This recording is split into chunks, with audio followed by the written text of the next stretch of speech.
Kabanata 776. Napabuntong hininga sina Damian at Liam sa tuwa, hindi nila alam na papalapit na sa kanila ang kamatayan. Samantala, umiling si Elsa at tumikim. Nakita na niya ang ending ng dalawang lalaking ito. Nawala mo na ang nag-iisang pagkakataon mong mabuhay, malamig na sabi ng lalaking nakamaskara. Bakas sa mukha ni Liam ang panghahamak.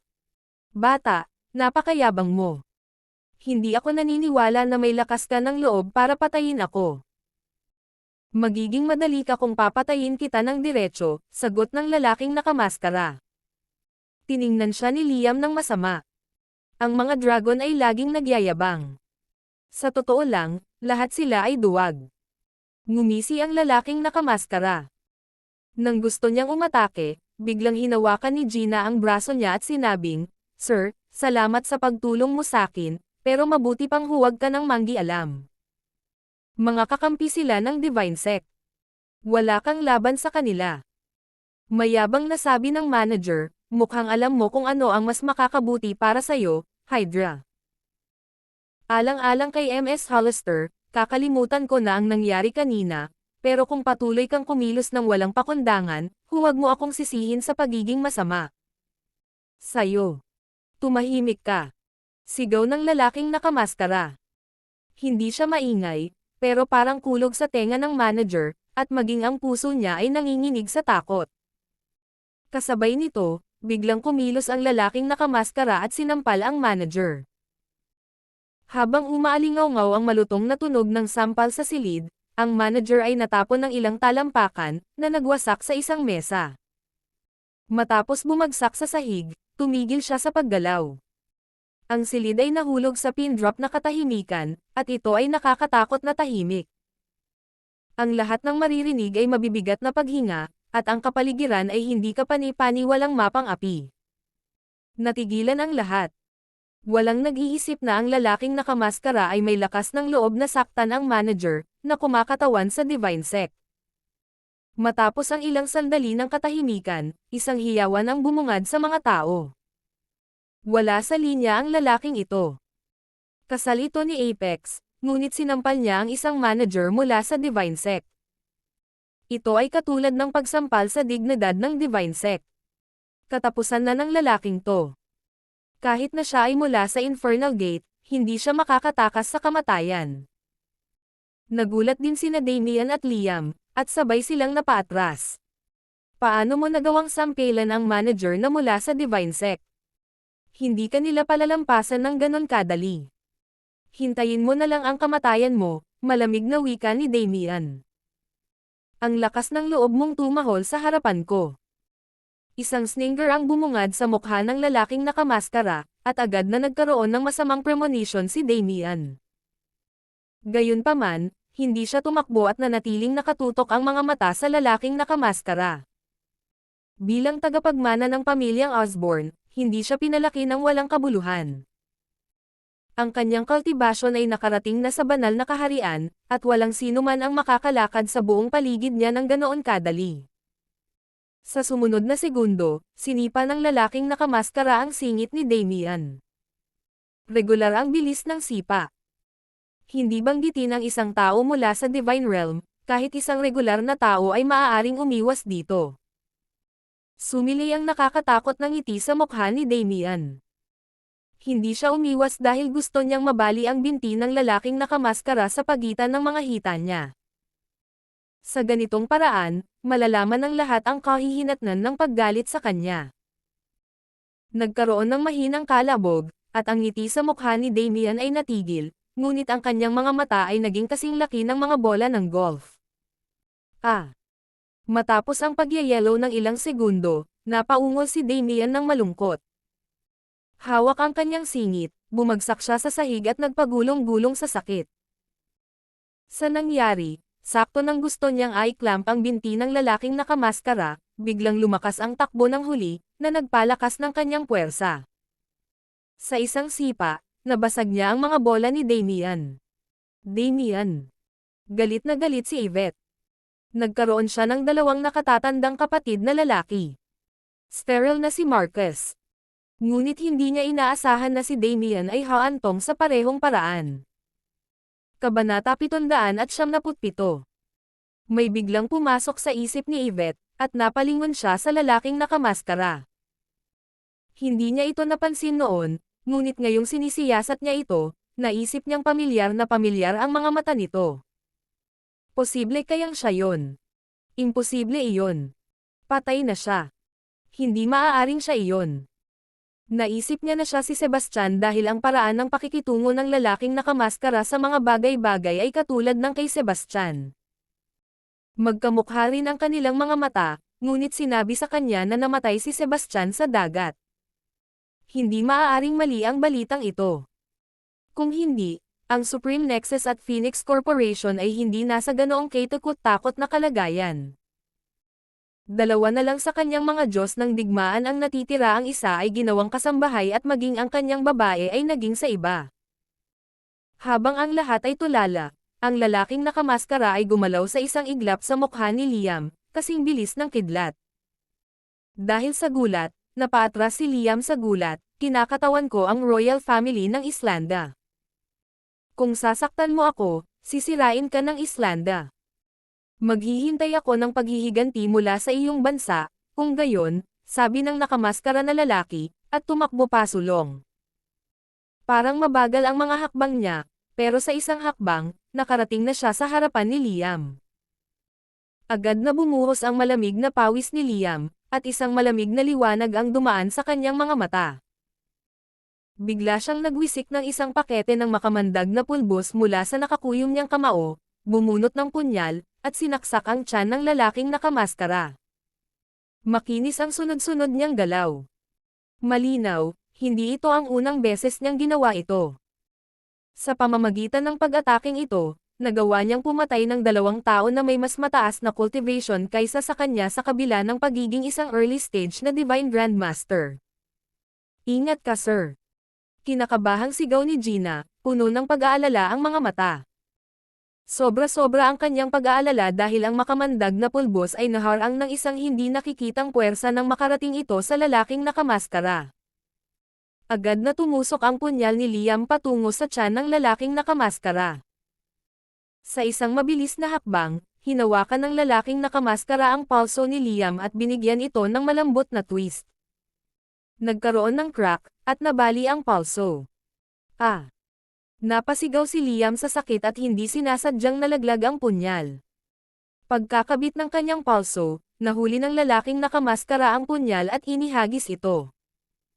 Sa bilis ng kidlat, tumagos ang punyal sa pandian ni Liam, at nahulog sa sahig ang isang kumpol ng dagwang laman. Mas lalong sumisigaw ang kumawala sa mga labi ni Liam. Buong lakas siyang sumigaw, at tumindig ang balahibo niya habang gamulong-gulong sa sahig sa sobrang sakit. Ang lahat ng mga lalaki sa silid ay mahigpit na pinagdikit ang kanilang mga hita at naramdaman ang malamig na simoy ng hangin na dumaan sa kanilang mga singit. Hindi sineseryoso ng lahat ang lalaking nakamaskara ng pakiusapan sina Damien at Liam na putulin ang kanilang mga ari. Sinadya niya pala. Una, dinurog niya ng sipa ang mga bola ni Damien. Pagkatapos, pinutol niya ang pagkalalaki ni Liam gamit ang isang lumilipad na patalim. Ito ay lubos na kasiya siya para kay Gina. Gusto siyang samantalahin ng mga asungot na iyon, ngunit pareho silang nasira ang kanilang pagkalalaki sa loob lamang ng 1 minuto. Pareho nilang nakuha ang nararapat. Bagamat nagpapasalamat siya sa lalaking nakamaskara ay nag-alala siya kasabay nito. Ang pagkilos ng kawalang ingat ay kasiya siya sa una, ngunit ang mga kahihinatnan ay malubha. Tinatapakan ng lalaking nakamaskara ang dignidad ng Divine Sect sa pamamagitan ng pananakit sa 2 importanteng bisita sa kasalang ito. Hindi siya hinayaan ng Divine Sect na umalis nang hindi nasaktan. Nang makatayo ang manager, galit na galit siya at bumaling sa lalaking nakamaskara na may nagbabagang galit sa kanyang mga mata. Ang lakas talaga ng loob mo, hayop ka. Pinapangako ko sa'yo na kahit ang Diyos ay hindi ka kayang iligtas ngayon. Kung ganon, mauna ka nang pumunta sa impyerno. Hindi maingay ang lalaking nakamaskara, ngunit sapat na para marinig siya ng buong silid. Halos kasabay nito, iwinagayway ng lalaking nakamaskara ang kanyang braso, at isang walang anyo na enerhiya ng espada ang pinakawalan. Walang tunog, ngunit nasaksihan ng lahat ang isang hindi kapani-paniwalang tanawin. 10 talampakan ng layo, ang ulo ng manager ay bumagsak sa sahig na may kabog, na may dugong tumalsik kung saan-saan. Kabanata 778. Laking gulat ng lahat. Hindi lang pinatay ng lalaking nakamaskara si Damian at pinutol ang pagkalalaki ni Liam, ngunit napatay din niya ang manager mula sa Divine Sect. Ito ay walang pinagkaiba sa pagdedeklara ng digmaan laban sa Divine Sect. Lahat ay curious sa pagkakakilanlan ng lalaking nakamaskara. May nahulaan na siya si Gideon habang ang iba naman ay nahulaan na siya si Lorenzo dahil sumama siya kay Elsa. Sino ang gumagawa ng eksena dito? Di nagtagal pagkatapos mamatay ang manager, isang malalim at malakas na boses ang bumusina mula sa isang sulok. Nang lumingon ang lahat, nakita ng lahat ang isang grupo ng mga tao na nagmamarcha. Ang nangunguna sa grupo ay ang lalaking ikakasal, si Apex, at sa tabi niya ay ang kanyang kapatid na babae, si Armina. Nasa likuran nila ang isang payat, matandang lalaki, ang ikatlong elder ng Divine Sect, at sa likod niya ay ang iba pang miyembro ng management ng Divine Sect. Ang grupo ay nagdala ng isang nangingibabaw na hangin sa paligid nila, na nagpapigil sa mga tao ng kanilang paghinga. Natakot si Galvan sa lalaking nakamaskara kanina. Sa nakikita ngayon ni na Apex at Armina, tuwang-tuwa siya at nagmamadaling pumunta sa kanila. Apex at Armina, sa wakas nandito na kayo. May pumapatay ng mga tao dito nang walang pakialam. Hindi lang niya sinira ang pagkalalaki ni Mr. Osborne at Mr. Lawrence, kundi pinatay din niya ang isang manager mula sa Divine Sect. Hindi niya talaga nirerespeto ang Divine Sect. Sino itong matapang na lalaki? Lumabas ka dito. Sumabog ang galit ni Apex, na naglabas ng nakakatakot na hangarin na pumatay. Bilang tagapagmana ng Divine Sect, naabot na niya ang late stage na Divine Grandmaster bago ang edad na 30, na ginawa siyang isa sa pinakamakapangyarihan sa mundo. Ang malamig at nakamamatay na layunin ay kumalat sa silid, at lahat ay nakaramdam ng panginginig sa kanilang mga gulugad habang ang kanilang mga puso ay nanginginig. Siya yon, Apex. Itinuro ni Galvan ang lalaking nakamaskara, bakas sa mukha nito ang tuwa. Naglakad si Apex sa malapit na lalaking nakamaskara at huminto, ang kanyang mga mata ay puno ng layuning pumatay. Ang lakas ng loob mo na patayin ang isa sa amin sa araw ng kasal ko. Talagang matapang ka. Walang takot, mahina hong sumagot ang nakamaskara, pinatay ko ang taong nararapat mamatay. Ngumisi si Apex. Ang lakas ng loob mo na makipag-usap sa akin ng ganyan, pero ang pinakaayaw ko ay ang mga taong itinatago ang pagkatao nila. Alisin mo ang maskara mo at ipakita mo kung sino ka. Hindi ko ipapakita sa iyo dahil gusto mo itong makita, sagot ng lalaking nakamaskara. Sumosobra ka na. Kayong lahat, galit na galit, uutusan na sana ni Apex ang kanyang mga tauhan na umatake, ngunit sa Divine Sect. Matapos makinig ay lumingon si Apex kay Elsa. Ms. Hollister, taga-Infernal Gate siya, di ba? Nagdedeklara ba ng digmaan ang Infernal Gate laban sa Divine Sect? Bilang tugon, tumawa ng mahina si Elsa at sinabing, sa tingin ko mali ang iniisip mo. Bagamat sumama siya sa akin, hindi siya miyembro ng Infernal Gate. Natigilan ang lahat dahil akala nilang lahat ay nasa likod ng Infernal Gate ang lalaking nakamaskara. At the end of the day, hindi man lang siya galing sa Infernal Gate. Ms. Hollister, ibig mo bang sabihin ang taong ito ay hindi kaanib sa Infernal Gate, at wala kang anumang opinyon kung papatayin ko siya? Nagdududang tanong ni Apex. Nakangiting tumango si Elsa. Sige. Hindi ko kailangang mag-alala kung ganon. Muling nilinga ni Apex ang lalaking nakamaskara. Bata, wala akong pakialam kung sino ka, pero hindi ka umaalis sa lugar na ito ng buhay ngayon. Kabanata 779. Malamig na ngumiti ang lalaking nakamaskara. Lahat kayo mula sa Divine Sect, makinig kayong mabuti. Bawat isa sa inyo ay hindi aalis dito ng buhay. Grabe. Sino ba ang lalaking to? Masyado siyang mayabang. Nasisiraan na yata siya ng bait para magsalita ng ganyan kay Apex. Siya ay ignorante. Ang Divine Sect ay isa sa 4 na Great Immortal Sects. Maliban sa Everlight at Infernal Gate, walang ibang organisasyon ang makakalaban sa Divine Sect. Ang lalaking ito ay hindi taga-Infernal Gate, at sigurado akong hindi rin siya taga-Everlight. Paano niya sasabihin na buburahin niya ang Divine Sect? Wala talaga siyang ideya sa ginagawa niya. Nagsimulang mag-discuss ang lahat, nakatingin sa lalaking nakamaskara na parang tanga. Humalaklak si Apex dahil sa galit. Yan ang pinakamagandang biro na narinig ko sa buhay ko. Ang taong nagtatago ng mukha ang magpupunas sa atin. Kalokohan. Napabuntong hininga si Armina. Gusto kong makita kung paano mo kami lilipulin.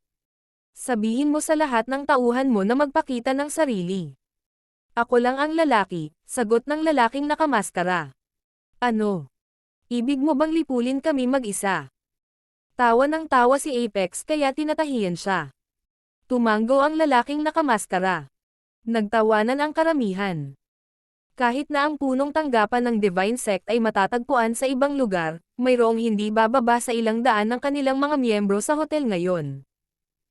Bukod dito, nasa paligid ang malalakas na mandirigma tulad nina Apex, Armina, at ang ikatlong Elder. Gaano ba kawalang muwang ang lalaking nakamaskara sa pag-iisip na kaya niyang lipulin sila ng mag-isa? Napangiti ng masama si Apex. Akala ko ako ang pinakamayabang, pero mas mataas ka sa akin. Grabe, ginalit mo ako bilang kapalit, ipaparamdam ko sa'yo na mas gugustuhin mong mamatay. Huwag mong sayangin ang hininga mo sa kanya, Apex. Kunin mo siya. Walang emosyong utos ni Armina sa mga tauhan nila, nauubusan ng pasensya. Isang grupo ng mga tao mula sa Divine Sect ang tumakbo patungo sa lalaking nakamaskara. Sila ay karaniwang mga Grandmaster, kaya hindi nagtagal upang palibutan nila ang lalaking nakamaskara at suntukin siya mula sa lahat ng direksyon. Humalukip-kap ang mga manonood, may suot na hitsura ng pang-aalipusta habang naghihintay ng isang bagay na kawili-wiling mabubunyag. Puno ng pag-aalala, gusto ni Gina na tumulong, ngunit siya ay masyadong mahina. Nang gusto na niyang tumalon palabas, hinawakan siya ni Armina sa balikat. Si Dracaria ay nasa parehong sitwasyon. Nabugbog at nasugatan na siya kanina. Nang gusto niyang tulungan ang lalaking nakamaskara, inabot ni Elsa at pinigilan siya. Sa isang segundo, ang mga lalaki mula sa Divine Sect ay humarap sa lalaking nakamaskara, at sabay-sabay na umabot ang mga kamay patungo sa mga bahagi ng kanyang katawan. Ang lahat ay nanonood ng hindi kumukurap, naghihintay na malaman ang lakas ng lalaking nakamaskara. Sa huli, nadismaya sila dahil hindi man lang siya lumaban. Nakatayo doon nang hindi gumagalaw ang kalamnan, nahuli siya ng ganoon. Akala ko malakas siya, pero nagyayabang lang siya at hindi man lang naglakas loob na lumaban. Normal lang iyon. Lahat ng mga taong ito ay mga Grandmaster. Hindi siya gumagawa ng masama. Hindi siya nagalit ng sabay-sabay na lumapit sa kanya ang 12 ng mga Grandmaster. Nangungot siyang pinuna ng lahat ang lalaki. Napabuntong hininga si Gina. Noong una, akala niya ay makakatakas ang lalaking nakamaskara, ngunit nawalan pa ito ng lakas ng loob na gumanti ng pa ito ng lakas ng isang grupo ng mga kalaban niya. Hagumanti ng Grandmaster ang. Umiling si Apex sa kakatawa. Binago mo ako. Kahit isang basurang tulad mo ay may lakas ng loob na magyabang sa harapan ko. Nakakatawa ka. Sarcasm ang nakasulat sa buong mukha ni Armina. Tanggalin mo yung maskara niya. Gusto kong makita kung anong itsura niya. Kabanata 800. Tinanggal ang maskara, napakita ang isang gwapong mukha na may determinadong ekspresyon. Nang makita ang mukha na ito, ang lahat ay natigilan, at ang kanilang mga mala ay napuno ng pagkabigla at hindi paniniwala. Supreme Lord Sebastian. Tuwang-tuwa si Nadina at Dracaria. Sebastian Wilder. Marami ang nakakaalala sa pangalan ni Sebastian, at ang kanilang mga bibig ay nakaawang sa gulat, na para bang nakakita sila ng isang multo. Totoo nga, ang lalaking nakamaskara ay si Sebastian. Matapos dumaan sa liwanag na pinto sa kaliwa, bumalik si Sebastian sa mundong ito.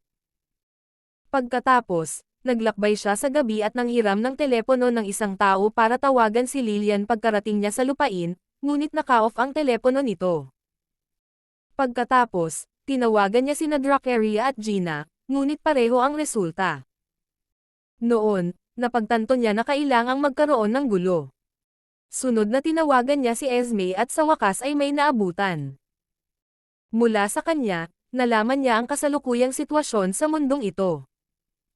Kasunod nito, nag-avo si Esme ng kotse para sunduin siya at ibalik siya sa Ravenview City sa magdamag. Imposible yon. Di ba patay na siya? Hindi naniniwala ang nakasulat sa buong mukha ni Apex. Napaawang ang labi ni Sebastian habang tumatawa. Dapat nadismaya ka nang malaman mong buhay pa ako. Ngumuso si Apex. Sebastian Wilder, bale hindi ka patay.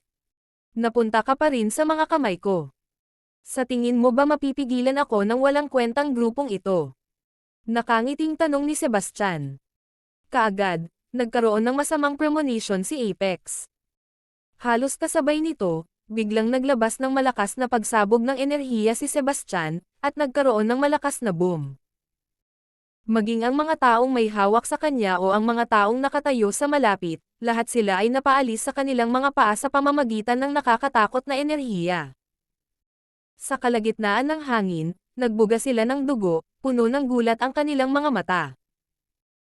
Ang mga Grandmaster ay hindi kapani-paniwalang malakas sa mga regular na tao, ngunit ang isang grupo sa kanila ay walang pagkakataon laban kay Sebastian at namatay sa loob ng isang segundo. Nakakatakot na lakas. Ang lahat ay lubos na kinilig, kabilang ang mga banal na Grandmaster. Nag-iba ang tingin sa mukha ni Apex at Armina, puno ng takot sa kanilang mga mata.